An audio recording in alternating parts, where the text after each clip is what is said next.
பாத்தீங்களா எங்க அண்ணனை கரூர்ல சொன்ன மாதிரி டக்குன்னு எல்லாம் இதுவும் பண்ணிட்டு இருக்காரு.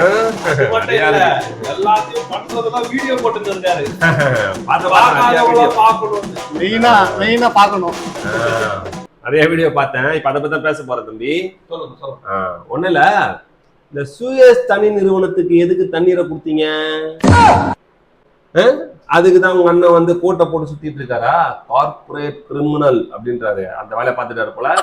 ஏதாவது காரணம் இருக்கும், காரணம் இல்லாம பண்ண மாட்டாரு எங்க அண்ணன். அதனால நான் தெரியுமா, இப்ப நீங்க ஈபி கட்டுறீங்களே காசு, அதே மாதிரிதான் இப்ப மீட்டர் போட்டுருவாங்க. தண்ணிக்கு காசு கட்டணும் 3150 கோடி. அடுத்தது ஏதோ ஊழல்.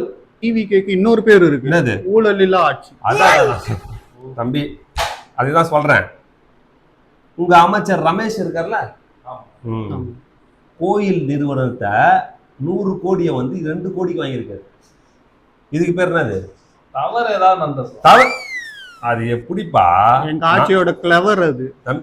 தம்பி, நாங்க பண்ணா அது வந்து ஊழல், நீங்க பண்ணா அது வந்து தவறு.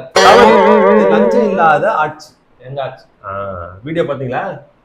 ஒரு அமைச்சர் அவங்க ஆபீஸ்லயே வச்சு காசை வாங்கியிருக்காரு, காசை கொடுத்திருக்காரு. அது ஜிபேல 50,000 வாங்கியிருக்காரு. அவர் ஏதாவது செலவுக்கு ஏதாவது வாங்கியிருப்பாரு. செலவு என்ன செலவு சொல்லு? அவருக்கு ஏதாவது செலவு. அதுதான் இந்த மாதிரி முட்டு கொடுத்துட்டே இருங்க. ரீல்ஸ் ஆட்சி, அதை ரியல் ஆட்சிக்கு நாங்க எடுத்துட்டு வரோம். இருங்க சீக்கிரமா.